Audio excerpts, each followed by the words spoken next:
Այնուհետև Նարեկն ընտրել է Егор Պապիկյանովի հարցը։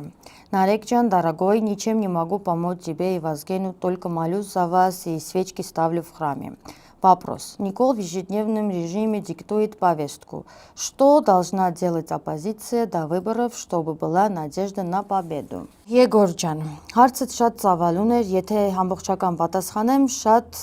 կերկարի, բայց հիմա փորձեմ ավելի դիվանագետորեն պատասխանել, որ համ ես ճշմարտության դեմ չմեղանչեմ, համ դուրս գալուց հետո պատկերացրածս առաջարկները հասցեատերեր ունենան։ Կարճ ասեմ, մեր ընդդիմությունը մինչ այս ինչ արել է, սխալ է արել։ Երբեմն իմ պատկերացնելով հստակ գիտակցված է արել այդ սխալը, ոչ թե որ Նիկոլին պահի իշխանության, այլ զուտ նրա համար, որ Նիկոլը հանկարծ իրան չուղարկի բանտ։ Միայն մի դրվագ պատմեմ վերջերս տեղի ունեցած մի հայտնի ընդդիմադիրի հետ իմ ու ընկերոջս հանդիպումից առանց անուններ տալու։ Մի քանի ամիս առաջ մի իրավիճակ էր ստեղծվել, երբ մի շատ հայտնի եւ ռազմահայրենասեր համարյա Հանդրանիկ Օզանյան ընդդիմադիր մեր դիտարկմամբ մի ոչ պատշաճ բաց թողում էր արել եւ ես ու ընկերս սուրճի սեղանի շուրջ նրան փորձում էինք բացատրել, որ ինքն իր սխալն ուղղելու հնարավորություն ունի եւ դա անելու ճանապարհը X գործողությունն է։ Այդ ընդդիմադիրը հրաժարվում էր կատարել այդ X գործողությունը, որպես վերջին փաստարկ բերելով հետևյալ ճակերտավոր արդարացումը. Եթե ես դա անեմ, Նիկոլենք գան ինձ փակեն։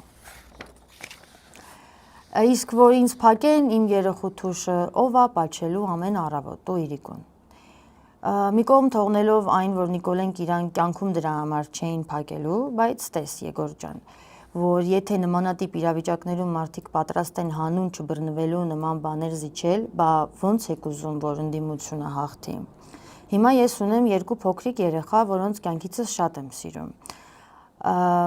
Հաստատ իմ երեխեքն էլ ինձ պակաս չեն սիրում, քան վերոգրյալ անձնավորության երեխան իրեն։ Ես արդեն երկրորդ անգամ ապօրինի կալանավորվել եմ ու իմ երեխաներն ամեն օր սպասում են ինձ ու ես լավ գիտեմ, որ ինչ որ բաներ չանելով, ռեժիմին հրապարակայնորեն չքննադատելով, գործունեություն չծավալելով, հաստատ նորից բանտում չէի հայտնվի։ Երեխեքս էլ ստրեսի չէին ենթարկվի, բայց քանի կոպեկ կարժենար իմ երեխեքիս կողքին մնալը այդ պարագայում։ Այս օրինակը իզուր չբերեցի Եգոր ջան։ Հարցիդ կարճ պատասխանն այն է, որ ընդդիմությունը շատ ընդհանական է, բայց բոլորին չի վերաբերում բնականաբար։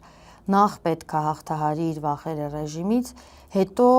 նստի ու հասկանա եւ ընդունի իր սխալները, նոր շարունակի մտածել ռեժիմին հաղթելու մասին։ Չարվեն այդ հետևությունները, վստահաբար այդ մարդկանց փոխարեն լինելու են ավելի համարձակները, չվախեցողները եւ սեփական երեխաներին ամեն օր համբուրելուց ավելի բարձր արժեքներ ժառանգելու պատրաստակամություն ունեցողները։ Մնացածը խոստանում եմ ավելի հանգամանալից եւ կետ առ կետ ներկայացնել ազատության մեջ։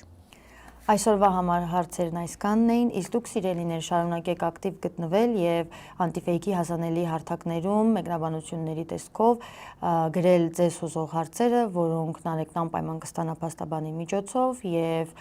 գրավոր կպատասխանի դրանց։ Իսկ ես կշարունակեմ կարդալ այնքան ժամանակ, մինչև որ Նարեկը հնարավորություն չի ունենա կրկին նստել տեսախցիկների առջև եւ ուղիղ խոսել ձեզ հետ։ Լավ մնացեք։